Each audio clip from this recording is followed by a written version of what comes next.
Hey everybody, how's it? Aloha, good morning. Hope you had a killer weekend. I had a great weekend. I went with my daughter and all my family and supported her on her kidney walk.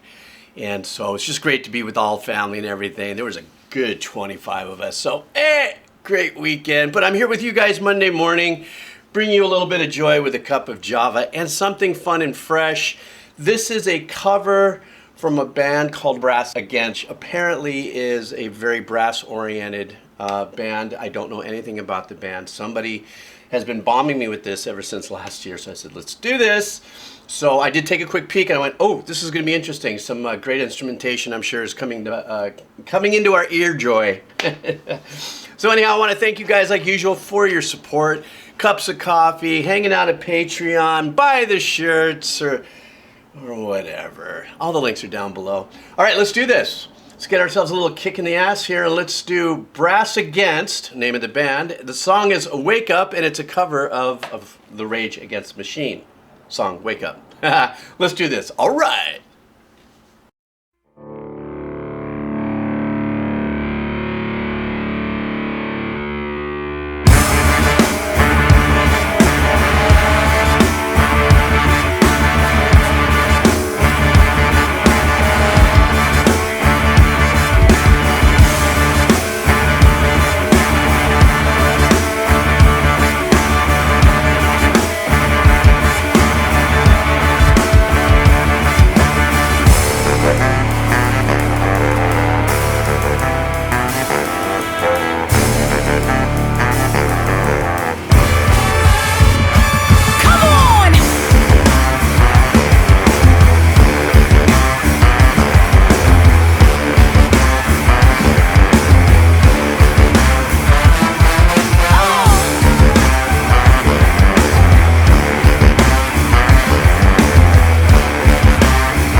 Nuances of a brass section are so incredibly dynamic when used in such a progressive manner. I'm used to using brass and stuff with what I do when it comes to media composition. A lot of times it's a lot of rips and a lot of really fast moving and type of work, but also in orchestral work. This intensity and the nuances can be used, but in general, it's used as an extremely bold, round, supportive section.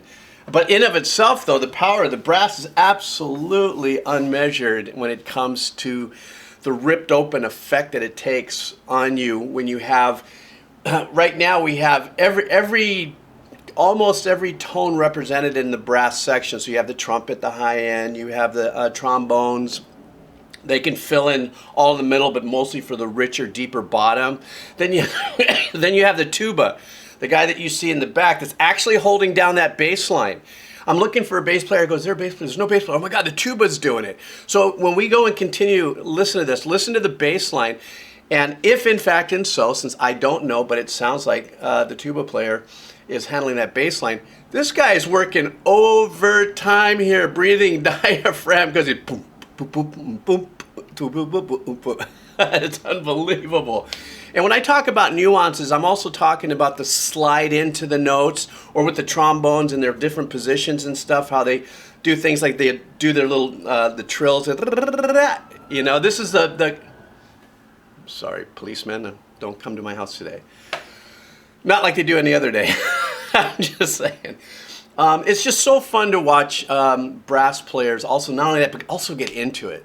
And of course the baritone sax also holding a very heavy section at the bottom, along with the guitar. So there is obviously that dirt and that darkness is supported by the guitar player that we see there, but it's really sunk back in the mix, you know. And of course this is Sophia Urista.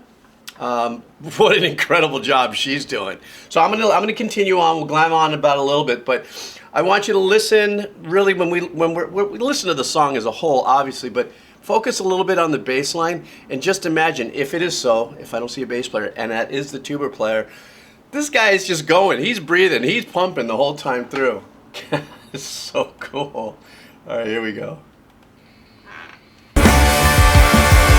With poetry, my mind, I flex, flip like Wilson. Vocals never lacking that finesse. What do I got to do to wake you up? To shake you up, to break the structure up. Cause blood still flows in the gutter. I'm like taking photos. Man, boy, kicks open the shutter. Set the groove, the stick and move like I was Cassius. Rap the stutter, step the bomber, left upon the fascists. Yeah, the several federal men who brought schemes on the dream and put it to an end. You better beware of retribution with mind war. 2020 visions and murals with metaphors. Networks at work, keeping people calm. You know they murdered X and tried to blame it on Islam. He turned the power to the have-nots, and then came the shot.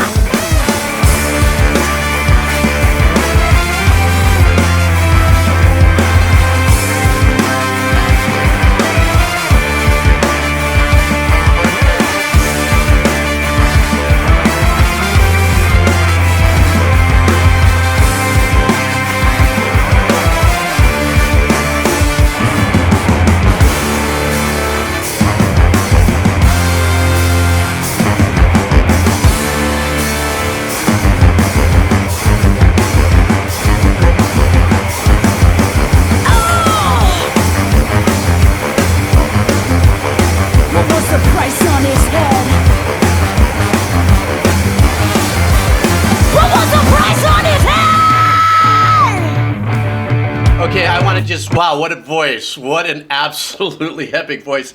And so far we've heard her do rap style performance. I like to call it metal slam poetry or rock slam poetry. So I can imagine she must have an epic voice. Like, I should dive into what she's about and listen maybe to some of her other stuff. What I love about this too is, as I go back and rinse on the tuba and the bottom end, don't forget that the baritone sax and the guitar player, they're all playing in unison that bottom riff, while the trombones and the trumpets obviously are adding unique arrangements and also like callbacks. She'll say something and they'll respond with, you know, really super cool things. Another thing that's really rich about this is the mix. I am a full like dynamics person. You guys know me on this channel, and when the width and the dynamics of a mix really for me soaks in, and that's what takes me into a performance when I'm listening to it, especially in the headsets. But there's a little bit of fun that's happening in the engineering with the two trumpets. There's a little bit of back and forth that's going on in the cans, it seems like there, in certain phrases that are being played there.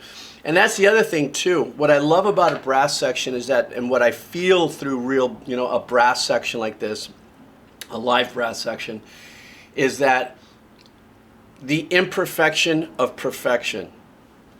And what do I mean by that is that not every note by the trumpet players, two of them, or the trombone players, hits the velocity at the same exact power and stuff. There could be, you know, the power from one trombone player and the other trombone player could be nanoseconds in a difference, but that's what gives the life to me to a brass section. You know, and so that's what I'm really loving about this. And like I said, the nuances and the arrangements in between it, the callbacks of it, is what I enjoy. That's where you see me glamming on this whole thing. I mean, the song in of itself, it's a great track, and it's a very powerful political track, obviously. But for me, in this particular, cover that this band is doing, I guess Brass Against must be the name of the band, and I'm sure they've got a lot more that I should dive through. Is where I'm really glowing on. The drummer's doing a great job keeping just 4 on the floor and grinding and stuff like that. And what I love about that, also, I want to say about his performance, is that while a lot of that riff is going, it's really straight 4 on the floor, pretty much. While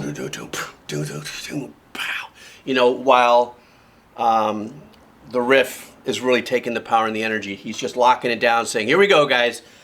This is the power down to the floor. Let's just go ahead and drive it forward." All right, let's go ahead and finish this up. Stand by. Reap. What was the price on his head? I think I heard a shot. I think I heard a shot.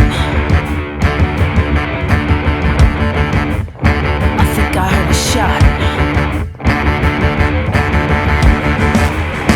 think I heard a shot.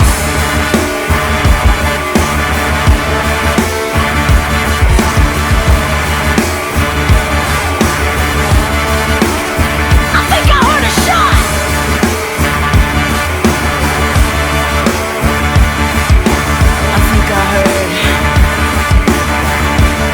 think I heard a shot.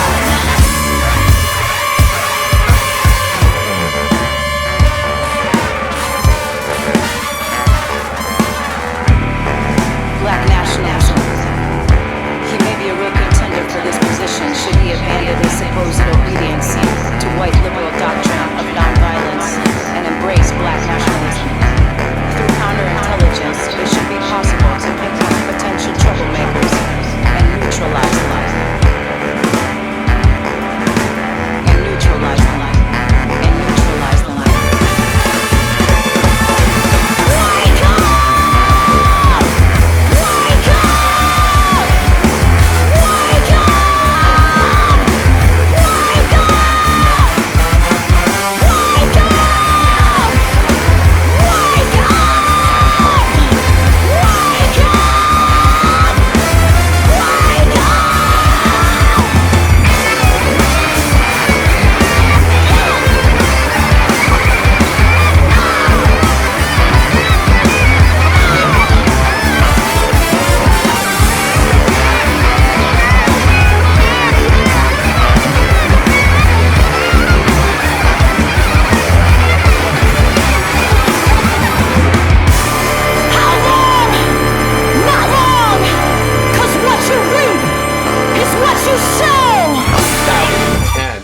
Something else that I just heard and I super dug is how they oversaturated her very end and what she said, so it sounded slightly distorted. I don't know if it was an oversaturation or if they had it distorted, kicked in a little bit of a plug-in or ran it through a screamer. I don't know.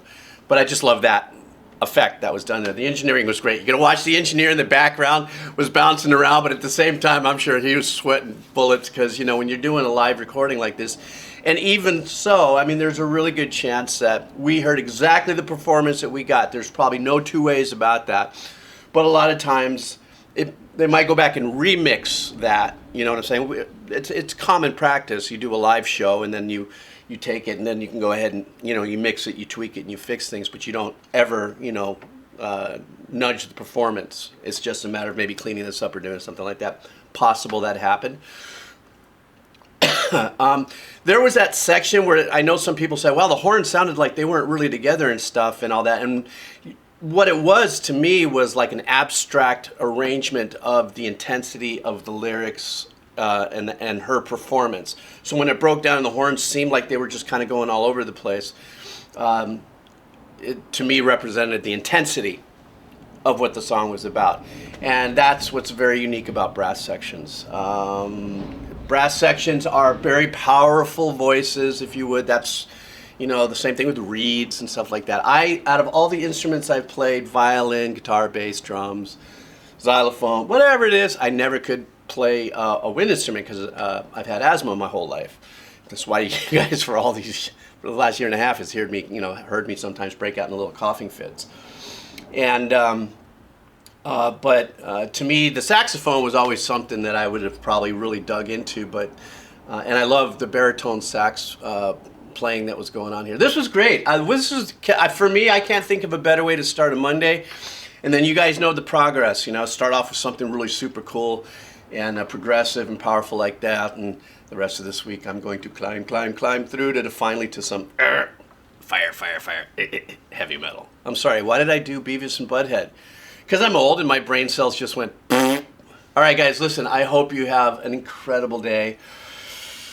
Because, you know, we just woke up to Wake Up. The cover by Brass Against, which was a Rage Against the Machine song. All right, guys, take care of yourself. Aloha. All right.